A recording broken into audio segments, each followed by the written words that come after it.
Shalom. I want to do a topic called "The Pagan Origins of the Christ Myth" by John G. Jackson, originally published 1941.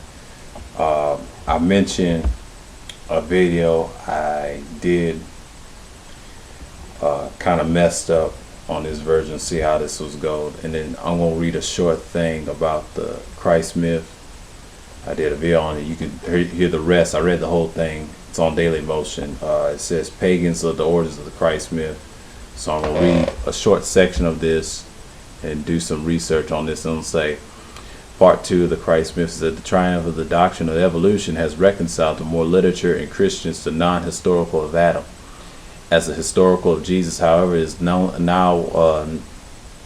widely questioned, even though most liberal defenders of the faith find themselves in a very comfortable position, being belabored by both fundamentalists and ultra-rationalists alike.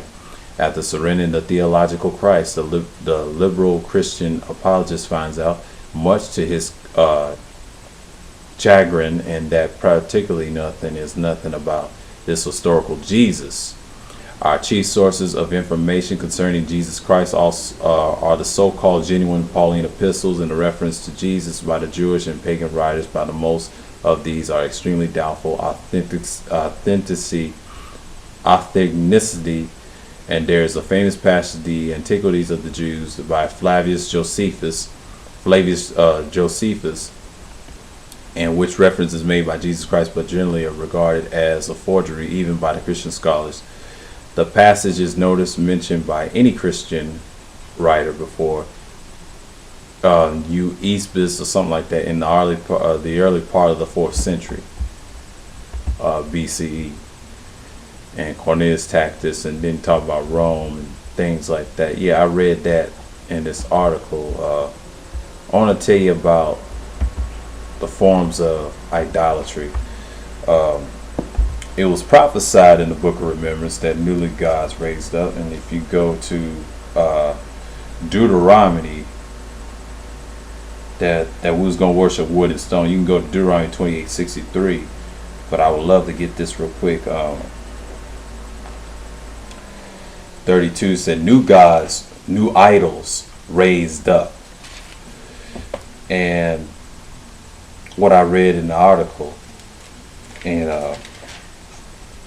it says in the 17th verse, it says, sacrifice unto devils, but it's supposed to say idols, but they implanted devils right there. It says, sacrifice unto idols, not to God, but to the gods whom they knew not, to the new gods that came newly raised up, whom your fathers feared not. That's what the scriptures say, but it says new gods newly raised up, that we was going to be worshiping these idols, like the Kaaba stone, the Jesus Christ, the wood and stone, and him on the cross.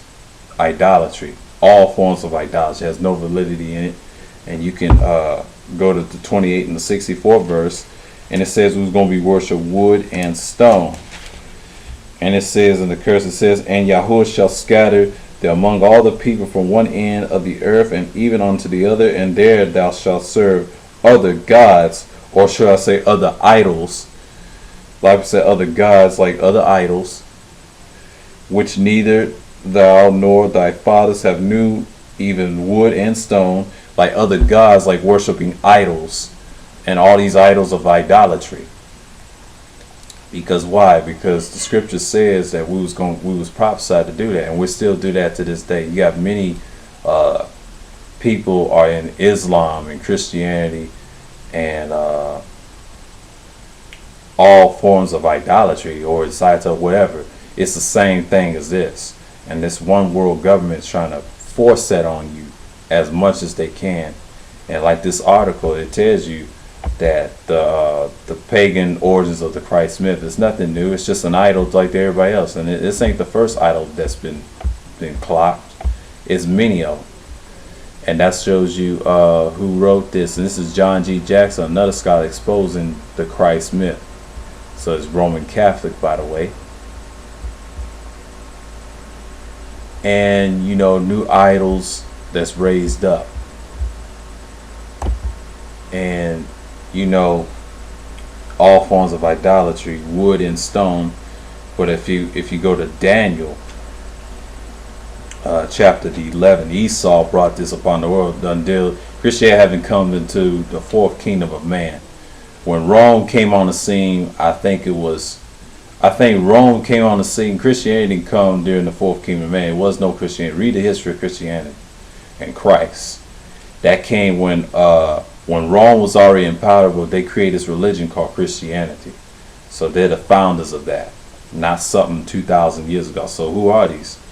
And the descendants of Esau wrote that and put the Egyptian feeling to it, and new idols, newly raised up, because they're not good. That's what actually God means, is good.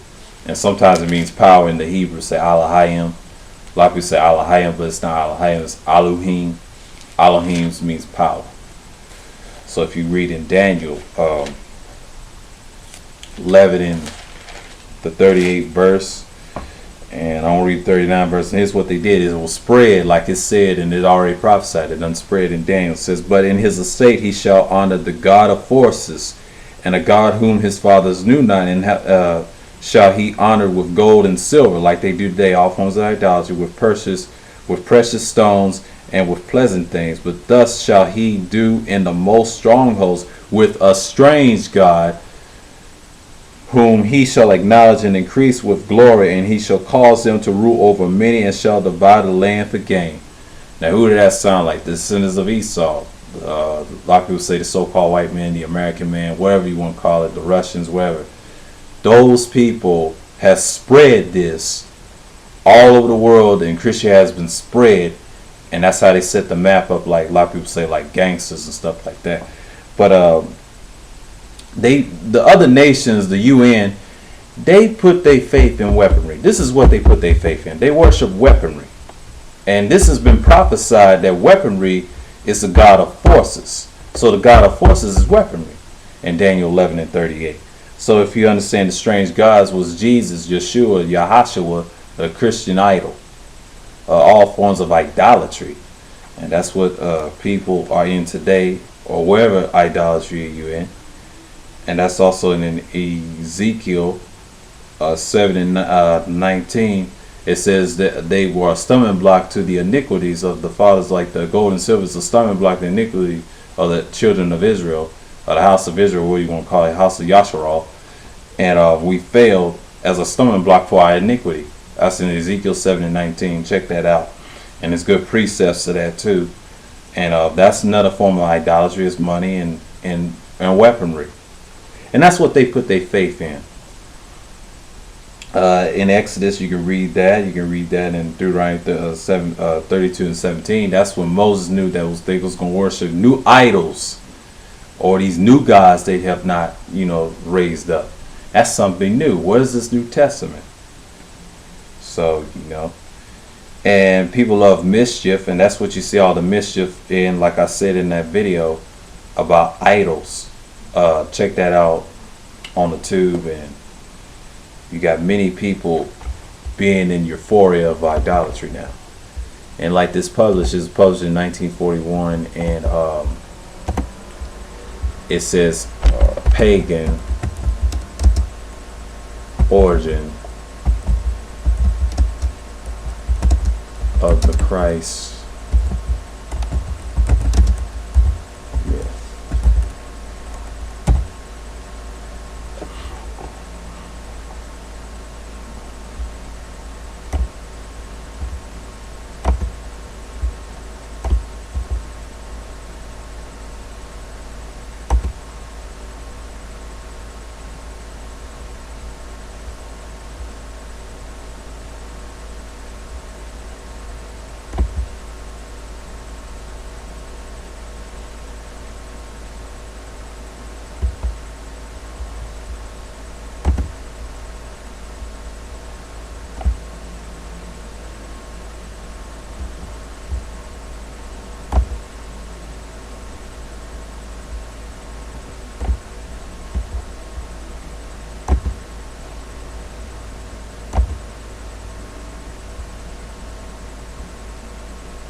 This ain't the first idol that people have shot down.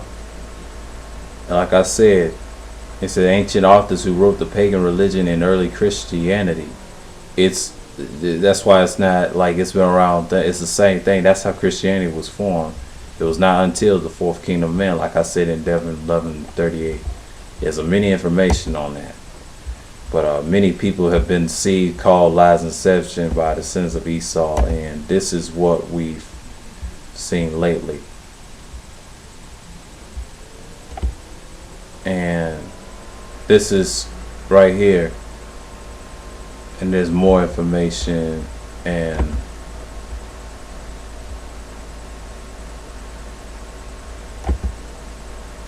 people make this choice.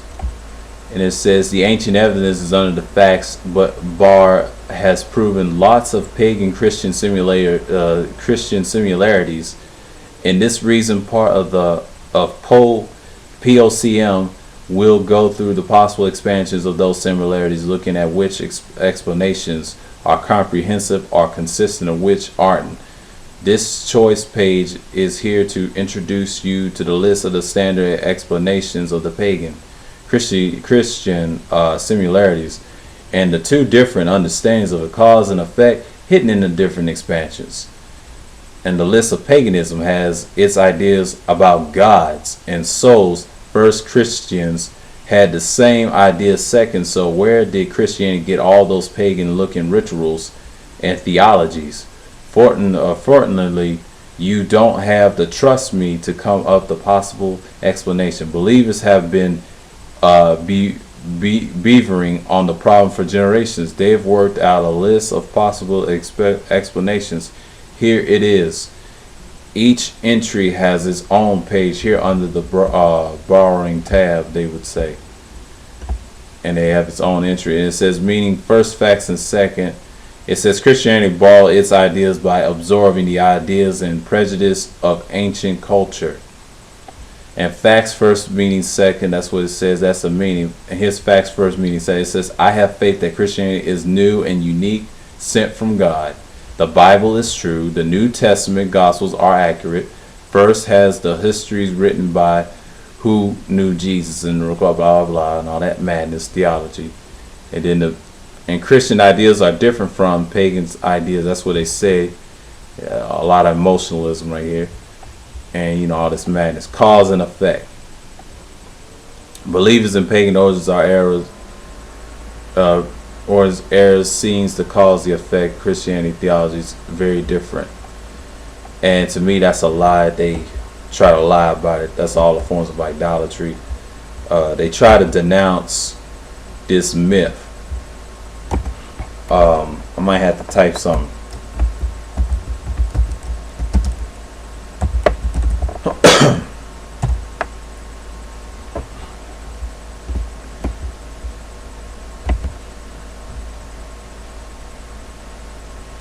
The Christ Myth.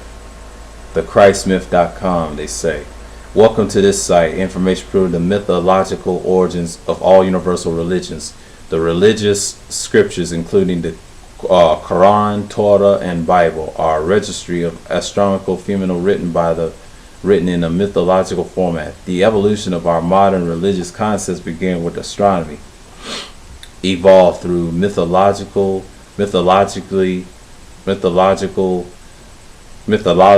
something like that, mythology and astrology in modern religion. Many of the Hebrew myth concepts that the ancient Egyptian Mesopotamian Jesus Christ, the sun god, is a cosmetic myth, part of Osiris and blah blah blah, and Adonis, Abraham, Solomon, Noah, blah blah blah.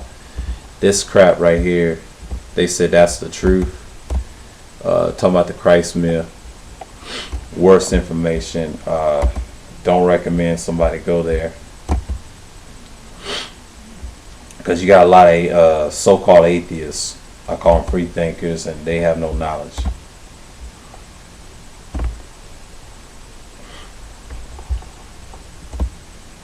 Christ was an idol.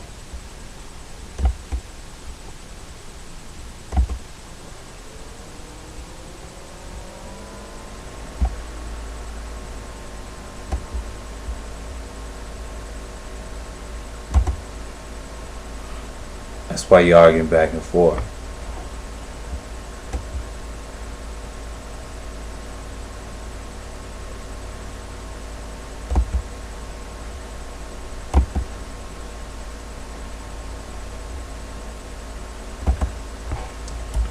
yeah, that's the information I got for now.